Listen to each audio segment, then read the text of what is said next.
Welcome everybody. Thank you for signing up to hear all about anaphylaxis and good management of that in schools, how to develop that allergy awareness. So Anaphylaxis UK is a charity. It has been in existence for over 30 years, supporting people with severe allergic reactions known as anaphylaxis.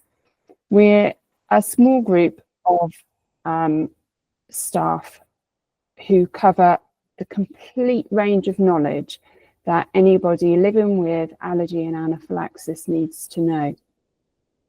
My role with the charity is to lead the education and training. We have a Safer Schools programme which covers e-learning training, face-to-face training, and also a wealth of resources which are free to download that support schools with that allergy management. I'm a retired executive head teacher. I've left education just over a year ago, and I started with Anaphylaxis UK last February. I led schools for 16 years, and during that time I learned a lot about allergy because my own son was diagnosed with a severe allergy to peanuts when he was 6. It became a huge passion for me, making sure that children in schools were supported appropriately and with the care and attention that was needed. Through bringing up my son, I became very aware of the isolation and the anxiety that both he and I experienced. And I felt that I was in a unique position to be able to work to make sure that every child with allergies in schools had the same opportunities. And I began volunteering with Anaphylaxis UK. And so for about 5 years prior to my retirement, I was their education ambassador.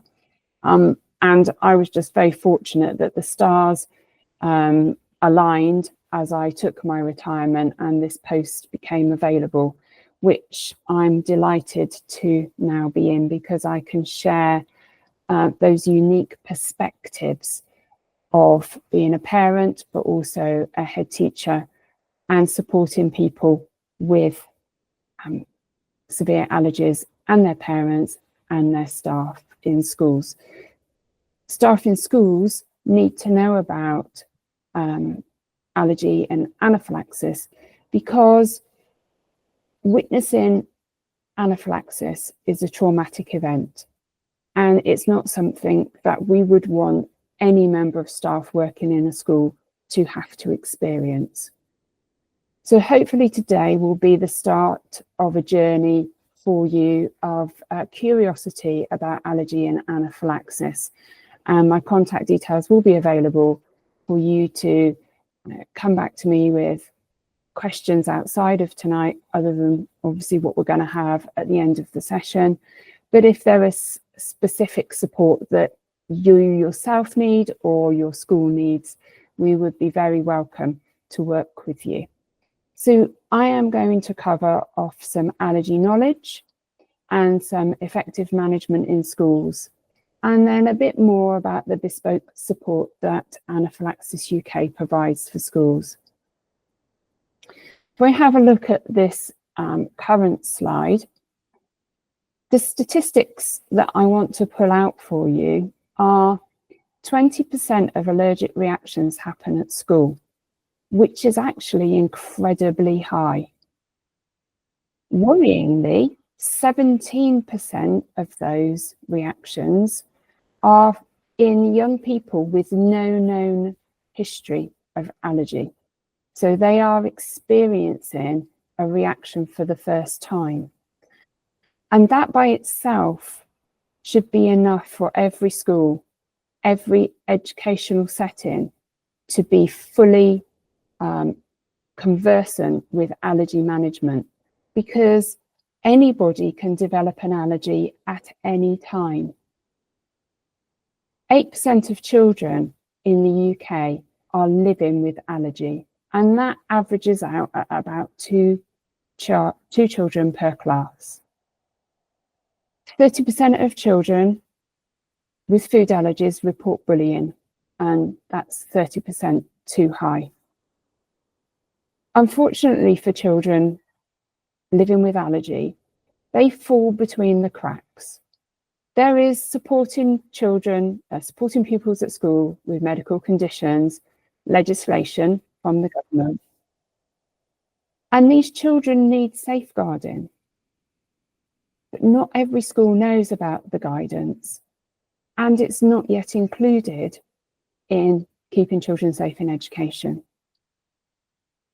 Responsibility at government level sits between two departments, and there is a group of leading clinicians alongside the allergy charities working to close this gap and make sure that children and schools are appropriately supported. Because children living with allergies have an impact on their education, on their attendance, and on their attainment. They have more time off because of their allergies. That, as we all know, impacts their education and their attainment. We know that their quality of life is impacted. We know that quite often our conversations with parents and carers of children living with allergies are fueled by parental anxiety. And that can be a little bit frustrating as an educator when you've got a parent that is second guessing the school all the time and demanding a bit more, and a bit more information. And I understand that, and I understand that as a parent, but I also understand it as a teacher and as a head teacher. As a parent, my child was fed a meal that, had he eaten it, would have caused anaphylaxis, and I lost all trust in the school. I don't think I ever truly regained trust in the school because of the circumstances around how it was managed and the fact that they were completely unaware that they had had a very serious near miss. So my anxiety around school is high. When he moved to secondary school, I had a very different experience. I had a very responsive staff who listened to me, who respected the fact that actually I knew my son's allergy and I knew what was needed to keep him safe. And they were willing to work with me in order to achieve that. Now, my son was diagnosed with his allergy through him experiencing anaphylaxis when he was 6. Up until that point, we didn't know that he was allergic to peanuts. It was terrifying. And we have to remember that a lot of our parents and carers of people living with their children with allergies have also found out in this way. And they are worried about handing their children over to you every single day, because they are actually frankly fearful as to whether they're going to see them again. So if they've had a bad experience at school and they've been diagnosed through a bout of anaphylaxis, it's really understandable as to why their anxiety is so high. And so, as we'll come on to a little bit later on, that proactive communication with parents and carers, listening to them and respecting their authority over what works in their family for their child, will reduce their anxiety and reduce the amount of time they spend asking you questions and reduce the amount of time that you have to give over to working with them, because they will have that trust with you. Allergies are one part of a group called food hypersensitivity. It's really important to understand how allergy sits within this, and we start off by having a quick think about intolerance. An intolerance is very different from an allergy. An intolerance affects your digestional systems. It's serious. It's going to make a person feel very unwell. It's going to make a person feel bloated, give them tummy ache. An intolerance will make somebody have diarrhea, most likely. It's really unpleasant, and so we must keep taking them seriously. An intolerance doesn't affect any of the systems that allergy does, and it is never going to be fatal. So we must make sure that whilst we take it seriously, we also treat it differently with the respect that it needs to have. We then have celiac disease, and celiac disease is different from intolerance, although it has a lot of similar symptoms. Celiac disease is an autoimmune condition, and that autoimmune condition affects their internal organs. It also affects their digestional system. And in the long term, a person with celiac disease who continues to eat gluten, they will damage their organs. Typical symptoms of celiac disease, as well as the digestional ones, the tummy ache, the diarrhea, they will also have fatigue, and they will have muscle and joint aches. So again, it's really important that we take this very seriously. Allergy, though, is different. With allergy, it has the potential to be fatal. Allergy is unpredictable. Allergy can develop at any age. So if a person has an allergy, their immune system has incorrectly flagged a food or substance as a danger. And that danger creates a chemical release where the immune system is fighting that dangerous substance. The immune system releases a whole pile of chemicals, with the main one being histamine.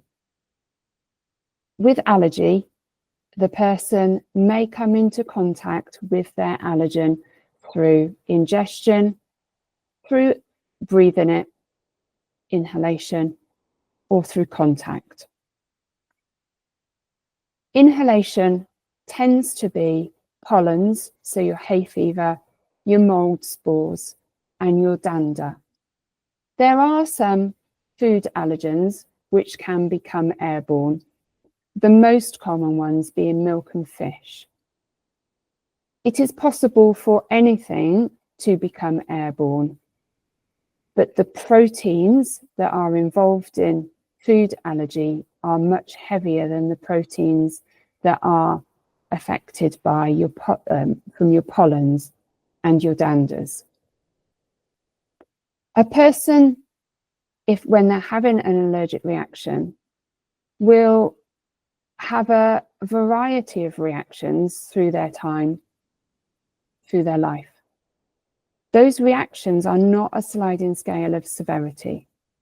They are dependent on the size of the allergen, the way the contact with the allergen has happened, what the person was doing, and how well the person is feeling. As I said, the biggest threat to a person with an allergy is the fact that they can have anaphylaxis, and that anaphylaxis can lead to fatalities. Thankfully, not very often, and the vast majority of people with anaphylaxis recover, having been properly treated with their emergency medication. So when we look at the size of allergens, we can see on this slide in front of us the example given by the egg. We have a normal portion, but then those to the left of it, those other 4 amounts are really quite small in comparison to the normal size of an egg. Down to that 1% of people who will react to that tiny dot of egg. And so it brings it home to us that we have to be so super careful with our management of foods and other allergens in schools and educational settings to ensure that we are not accidentally causing an allergic reaction through our management, through our hygiene processes, through our food prep processes. Cross-contact is a big issue for people with allergies. For example, if I am allergic to dairy and I have a cheese sandwich being made in my kitchen, the knife that is used to cut the cheese sandwich is then used to cut my ham sandwich. Now, we all know that when you cut cheese, there are little bits of cheese left on the knife. When we use that same knife to cut the ham sandwich, we will transfer that cheese from the knife into the ham sandwich, so that the cheese will have transferred into that ham sandwich. And because we wouldn't be expecting that allergen, that dairy in that ham sandwich, the person allergic to dairy could unwittingly eat that and have an allergic reaction. So it's really important that we understand food labeling and we know what to look for when we are finding things for people with allergies, and when we are thinking about how we prepare food for people with allergies. So you may or may not have realised on food labels there are some words in bold, and those words in bold are the top 14 allergens, and UK law says that the top 14 food allergens have to be emphasised by manufacturers in some way. Typically, it is in bold. And so on the label in front of you, you can see that wheat is labelled in bold, and then you have got milk and sulfites and barley. And those are all top 14 allergens. Now, there are very few foods that don't have to have a label on, and those are those single item foods. For example, peanuts don't have to be labelled peanut because they are what it says. Eggs don't have to have a label on them because they are that allergen, they are egg. So food labels are really important, as are knowing what this bit that is circled on this label means. So may contain traces of nuts, egg, fish, milk, soya, wheat and mustard. That, unlike the 14 allergens, which is compulsory, the may contain isn't compulsory labelling by law. It's precautionary and it's done on a voluntary basis. There isn't a standardisation of where this needs to be on the packet or what it needs to look like. And so that makes it a bit more challenging. Understanding that if it is on a packet, the manufacturer has decided through their risk assessment process that there is a very real chance that these allergens may be present in their product. And so they have chosen to add that information onto their packaging, which is really helpful. Because they've done a risk assessment, they know that there will be part of the production where they have not been able to be completely certain that they have removed all of those allergens. So they put this on there, and they may contain traces. They may have made in a factory that also handles may contain. They all mean the same thing. They all mean that the manufacturer has undertaken this risk assessment, and that this risk assessment says that there is a chance that that product is cross-contaminated with those. So we need to take notice of them. We can't ignore them, because thinking about that slide with the sizes of the allergens, even a small amount is enough to cause a reaction in some people. And we can't predict that reaction, because that reaction comes back to those 4 factors of the amount, how we've had it, how well we are, and what we were doing at the time. We don't have this sliding scale where we can categorize people into groups to say, you are always going to have a mild reaction, you are always going to have anaphylaxis. It doesn't work like that. My son had anaphylaxis when he was 6. Thankfully, he's never had anaphylaxis since, but he has had other reactions. So it is important that we understand the information that are on the labels so that we can make the right decisions at the time that we need to. So what do we look for if in an allergic reaction? In an allergic reaction, we have 4 basic signs and symptoms, which nicely spell out the word stir. So we have swelling for the S, and that swelling is going to be facial swelling. Swelling around the eyes, swelling around the mouth. The T stands for tummy ache, because one very clear symptom of an allergic reaction is feeling sick and vomiting. So T is for tummy ache. I is for itching. Now that might be whole body itching, or it might be itching in the mouth.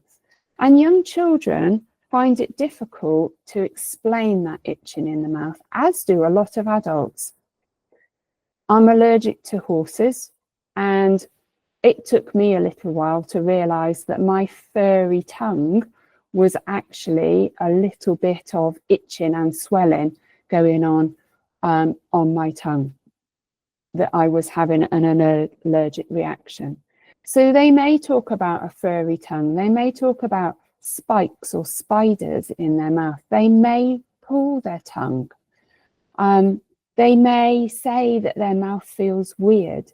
We have to get to their level in their language in order to try and unpick what's going on for them.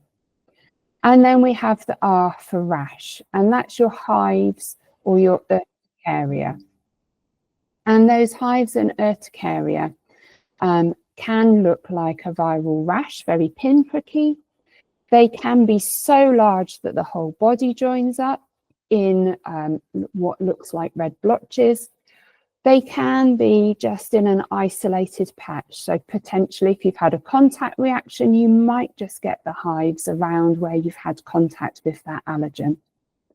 So I find stir very helpful to in remembering those 4 main allergy signs and symptoms. So we have swelling, tummy ache for vomiting and nausea, I for itch, and R for rash, hives, or urticaria.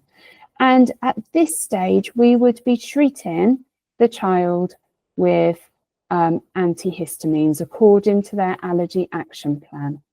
Every child with an allergy should be medically diagnosed and should have an allergy action plan, which is a standard form only issued by doctors and consultants. It's a medical consent for the treatment through antihistamines and adrenaline if necessary. So anaphylaxis is that more severe reaction. You may have the allergy signs and symptoms. You can have anaphylaxis without them. When we do first aid training, we get taught about our ABC, our airway, our breathing, and our circulation. Anaphylaxis involves any one of those systems. During anaphylaxis, what has happened is the blood pressure has dropped, the airways have swollen, and we are starting to get some very serious life-threatening symptoms. A person with anaphylaxis may be struggling to breathe. They may have noisy breathing that may or may not be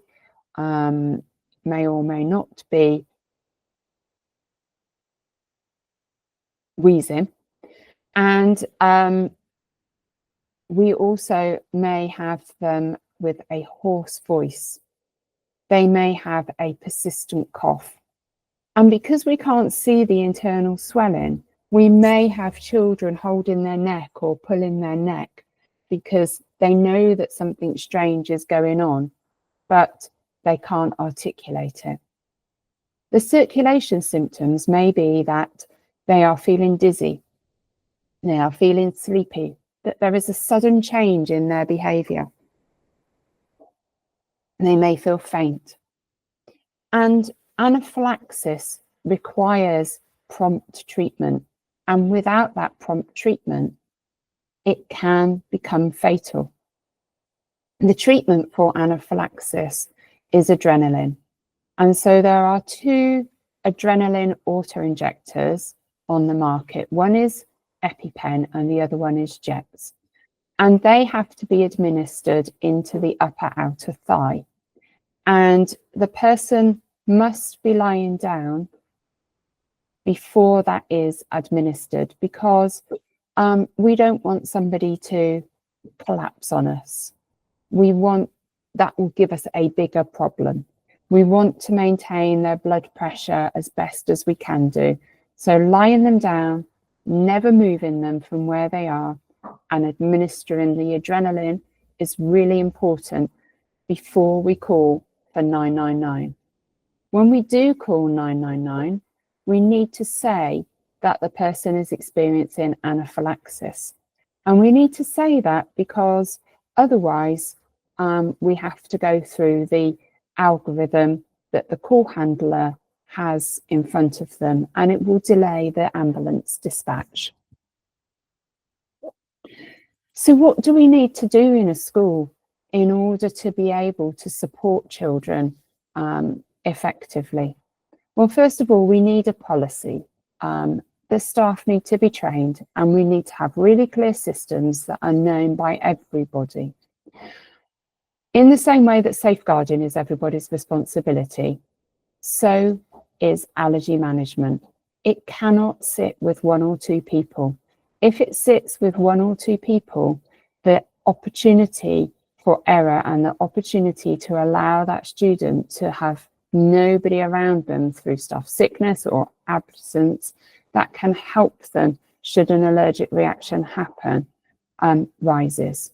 It's recommended that the entire staff have allergy awareness training. As I said previously, all students with allergies need to have allergy action plans. Their medication, their emergency adrenaline, needs to be quickly and easily accessible. It should be with the student, and it should never, ever, ever be behind a locked door or a locked cabinet at any point while that child is on the school premises. We need to have clear risk assessments. We need to have good recording and reporting of accidents, incidences, near misses. We need to be aware of when we need to report it to the health and safety executive under Riddle and when we don't. We need to have that good, regular, clear communication with all parents and carers, and especially the students, because otherwise you just are taking up too much of your time in handling queries that you don't actually need to, and with that proactive communication wouldn't exist. All of the students in the schools need to understand allergy is serious. They need to understand that students with allergies aren't making a fuss. They don't want to be the centre of attention. They want to be the same as everybody else. We need to make sure that there is proper inclusion, that the curriculum is adapted appropriately, so that we are not creating a negative impact on the students' mental health. And I'm not going to show you Leo's story today, but I will send the link round through at the end of the presentation, and I encourage you to watch it. Leo is a young boy who has an allergy to peanuts, and you will see the impact on his mental health of being at a birthday party, and it does make me feel very sad. So Anaphylaxis UK can help schools with everything to be the best at allergy management they can be. We have our Safer Schools programme, which is made up of training and resources. And as you can see on the screen, we have a best practice guide, which is free to download. We have lots of risk assessments, which are equally free to download. There are allergy awareness assembly presentations, and there are resources, teaching resources available as part of our e-learning courses, so that you can fulfill the requirements of the RSE curriculum and teach students about the science of allergies. We also have a number of specific guidance sheets for schools. The one on the screen is Dogs in Schools Allergy Guidance, and this is how to balance the needs of students with allergies to animal hair, as well as the needs of students who benefit from having those therapy dogs in school. Because there is a bit of a tension there, and we're not in the business of banning anything. We're in the business of making it work for everybody. We have a number of, as I said, other resources like the risk assessments available as well. Go on to the Safer Schools programme. You'll be able to find what you need, and if you can't find it, get in touch with us, because it might be already in production, or it might be something that we can look at producing for you. So as I bring this to an end, I want to just let you know about our face-to-face training as well, where we can come out to schools and we can do workshops and assemblies and staff training. Comes with a package of materials to support that. And as an aid memoir, there are handouts for students and staff afterwards. At the moment, we can't offer this throughout the country because it is a limited number of people who are able to come into schools. Predominantly in the south and southwest of the schools, South Wales, that we can go to at the moment, but hopefully in the future we will be able to open that out to the entire country. If you're interested in having a visit, or you live in the north of the country and you're really interested, we're willing to travel. It's just those travel expenses get too much for the school because it involves overnight travel. So if you've got a group of schools who are interested in having that training, then get in touch as a group, because that will bring those costs down. And you get in touch with us on the email that you can see on the slides. So that is where I'm going to stop this afternoon. Thank you very much for listening.